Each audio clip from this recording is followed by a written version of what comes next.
लड़की ने अचानक महसूस किया कि दसियों हजार तलवारबाज उसकी ओर आ रहे हैं। लड़की मुड़ी और भागने लगी, लेकिन जैसे ही वह अपने साथी के पास से गुजरी, एक तख्ती ने उसका रास्ता रोक दिया। उसके साथी ने तुरंत उसे तलवारबाजों की ओर खींचा, क्योंकि वह जानती थी कि इंसान और तलवारबाज रफ्तार से भी तेज मर सकते हैं। अब उसे बचाने का एक ही तरीका था कि वे जल्दी से सामने वाले लोहे के डिब्बे में छिप जाए। तलवारबाजों के हमले से बचते ही दोनों उसमें छिप गए।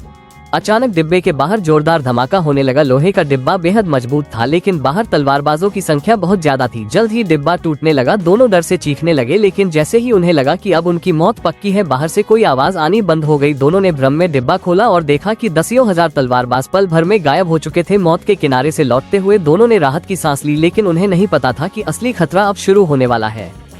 जब लड़की अपनी गर्दन पर लगी मिट्टी साफ कर रही थी, पीछे खड़ा आदमी धीरे से अपना कोट उतारते हुए उसकी ओर बढ़ रहा था। शाओ मेई ने पीछे कदमों की आवाज सुनी। उसने घबराकर ऊंची आवाज लगाई। उसे एहसास हुआ कि सामने वाला शायद उस पर हमला करने वाला है, इसलिए उसने सावधानी से पत्थर उठाकर मुकाबले की तैयारी की। लेकिन जैसे ही वो मुड़ी, उसने देखा कि 10 मीटर लंबा आग का सांप उसकी ओर आ रहा है। खुशकिस्मती से कियांग भाई ने समय रहते उस राक्षस को दबा दिया, लेकिन अजीब बात ये थी कि दिखने में कमजोर लगने वाला ये राक्षस बेहद ताकतवर था और 300 पाउंड वजनी कियांग भाई को उठाकर इधर उधर फेंक रहा था। वो लगभग मर ही गया था। तभी शाओ मेई ने 40 मीटर लंबी तलवार निकालकर राक्षस का सिर काट दिया और कियांग भाई बच गया।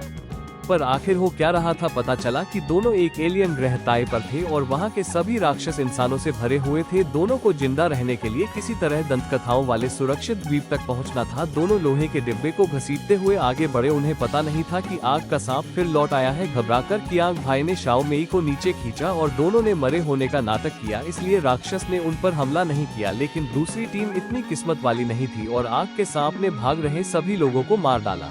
ये दृश्य देखकर शाओ मेई ने पूछा कि कियांग भाई ने उन्हें क्यों नहीं बचाया। कियांग भाई ने कहा कि वह मजबूर है और खुद भी किसी के द्वारा पीछा किया जा रहा है। पता चला कि कियांग भाई ताई सिटी की इंटेलिजेंस सिस्टम वाली वायरस से संक्रमित था और उसके पास ही उसका डिटॉक्स कोड था, इसलिए उसे किसी तरह बचकर भागना था। अगर उसे सान बियाओ ने पकड़ लिया तो उसकी मौत तय थी। लेकिन बात पूरी होने से पहले ही उस पर घात लगाकर हमला किया गया और वह गिर पड़ा। गंजे आदमी ने उसे पकड़कर सान बियाओ को देने की सोची थी ताकि वह आजादी पा सके, लेकिन उसे क्या पता था कि सान बियाओ कोई सौदा करने वाला नहीं था। जैसे ही वह बेस में पहुंचा, उसे गोली मार दी गई। कियांग भाई भागना चाहता था, लेकिन शाओ कारा ने शाओ मेई को पकड़कर उसे धमकाया। तभी मरते दम का एक आखिरी सांस लेता गंजा आदमी उठकर दुश्मन के दिल में छुरा घोंप देता है और अंतिम पल में कियांग भाई से भागने को कहता है।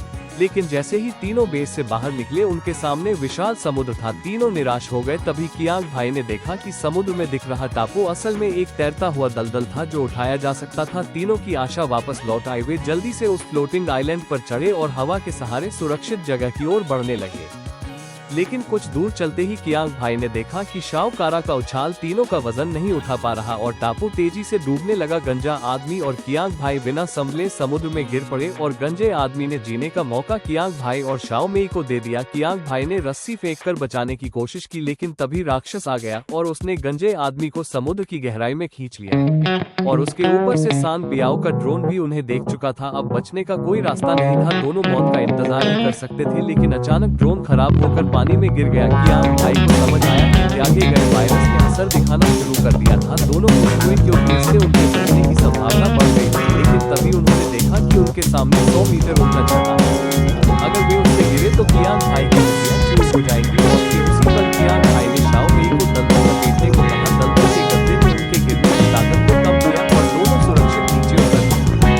जब वे किनारे पहुंचे तो पाया कि वे समुद्र के दूसरी ओर आ गए और यह सुरक्षित द्वीप था